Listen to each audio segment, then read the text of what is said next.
এখন গরমের দিন এসে গেছে, তাই কলমি শাকের ভাজা খেতে খুব ভালো লাগে, জল ঢালা ভাতে হোক বা গরম ভাতে হোক। কিন্তু আমাদের কলমি শাকের ভাজা যদি ঠিকঠাক ভাজা না হয় বা এটা ভালোভাবে রান্না না করা হয় তাহলে কিন্তু ভালো লাগে না। আর তাই আমি আজকে আপনাদের সঙ্গে শেয়ার করছি কলমি শাকের ভাজা। চলুন দেরি না করে দেখে নেওয়া যাক আমার আজকের ভিডিওটি। কলমি শাকের ভাজা বানানোর জন্য আমি 1 বিঘা কলমি শাক নিয়ে নিয়েছি, ধুয়ে পরিষ্কার করে কেটে নিয়েছি। এখানে একটা কড়া বসিয়ে নিয়েছি, কড়াটা গরম করতে দিয়ে দিয়েছি আর কিছুটা পরিমাণ সর্ষের তেল আমি এখানে দিয়ে দিচ্ছি 1 চামচ পরিমাণে। এই কলমি শাকের ভাজাটা বানানোর জন্য একটা শুকনো লঙ্কা নিয়ে নিয়েছি 5 ফোড়ন আর রসুনকে থেঁতো করে নিয়ে নিয়েছি।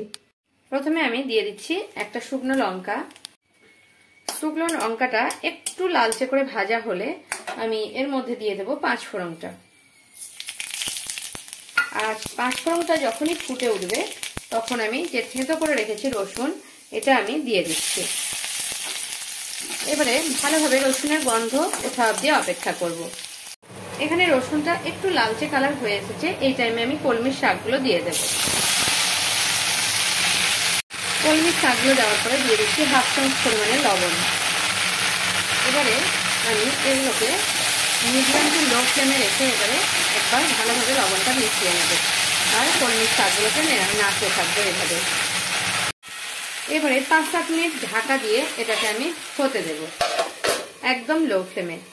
এখন আমি খুলে কলমি শাকটাকে আপনাদের দেখাচ্ছি, দেখুন কতটা জল বেরিয়ে গেছে। এবারে মিডিয়াম টু হাই ফ্লেমে দিয়ে আমি কলমি শাকটাকে এখন এভাবে ভাজতে দেব।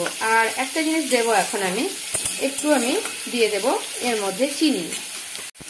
খুব সামান্য পরিমাণে চিনি দিয়ে দিলাম, কারণ শাকে একটু চিনি দিলে শাকের টেস্টটা খুব ভালো হয় ভাজার সময়। কিন্তু আপনারা যারা পছন্দ করেন না তারা কিন্তু চিনিটা অ্যাভয়েড করতে পারেন। এবারে হাই ফ্লেমে দিয়ে এই শাকটাকে আমি ভেজে নিচ্ছি।